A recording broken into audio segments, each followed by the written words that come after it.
अपने पुत्र को और भगवान के भक्त को मारने के लिए समुद्र में डलवाया, कुएं में गिरवाया, पहाड़ से फेंकवाया, लेकिन किसी प्रकार से निर्दोष को मार नहीं सका। आप उसका कुछ बिगाड़ सकते हो जो आपका दोषी हो, निर्दोष को सजा तो परमात्मा भी नहीं दे सकते।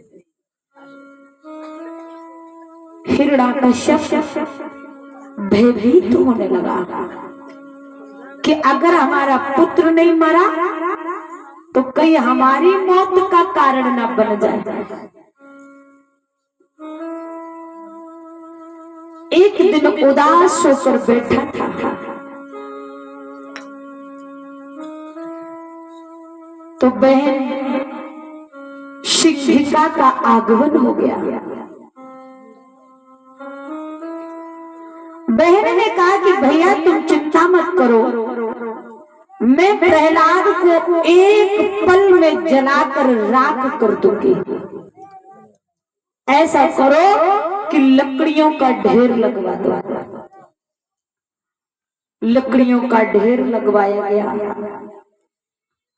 शिक्षिका चूंदरी को ओढ़ करके प्रहलाद को गोद में लेकर लकड़ियों के ढेर के ऊपर बैठी थी।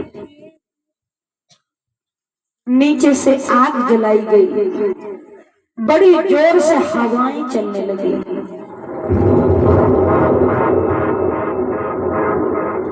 हवाओं के कारण चूंदरी उड़ी और प्रहलाद के शरीर से लिपट गई। सिंह का जलने लगी, बड़ी जोर से चिल्लाने लगी, हाय बचाओ, हाय बचाओ। मंत्रियों ने सोचा कि बुआ जी कह रही और लकड़ी लाओ, और लकड़ी लाओ। जो बची हुई लकड़ी थी उसी ढेर में डाल दिया, सिंह का जल करके स्वाहा। ध्यान देना, जो निर्दोष को जलाना चाहेगा तो उसे भी जल करके राख होना पड़ेगा। हिरण्यकश्यप ने देखा कि हमारी बहन भी जलकर राख हो गई, पर हमारे शत्रु का कोई असर नहीं हुआ।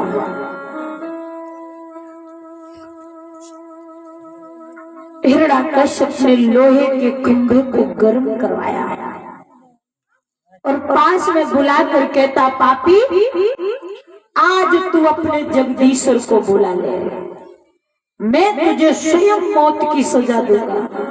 प्रहलाद ने कहा, पिताजी हमारे जगदीश्वर, अरे वो तो सबके हैं।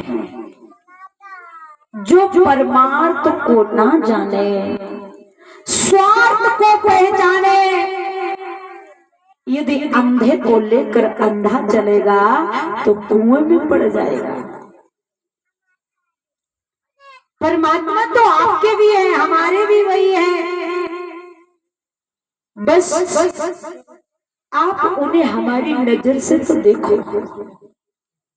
और जब आप हमारी नजर से देखोगे तो इस खंभे में भी वही दिखाई देगा, क्योंकि सर्वव्यापी है और यही सच है, क्योंकि सब में परमात्मा है, सब में वही है। हिरण्यकश्यप खंभे की तरफ देख रहा है, लेकिन उसे परमात्मा कहाँ दिखाई दे रहे हैं। अहंकार की नजर से परमात्मा कभी नजर आएंगे? अगर देखना है तो भक्ति की नजर से देखो, प्रहलाद की नजर से देखो। हिरण्यकश्यप को तो नजर नहीं आ रहे हैं। प्रहलाद कहते, वारे प्रभु, अगर आज हमारे पिता को तुम नहीं दिखे तो हमारी भक्ति झूठी हो जाएगी। हिरण्यकश्यप भयंकर क्रोध में गदा को हाथ लिया और स्तंभ में प्रहार कर दिया। जैसे गदा मारा, स्तंभ टूट गया, बड़ी भयंकर गर्जना होने लगी।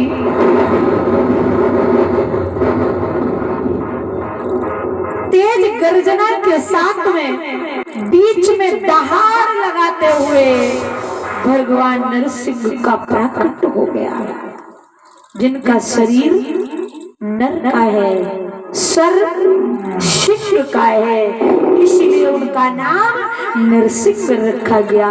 बोलिए नरसिंह भगवान की।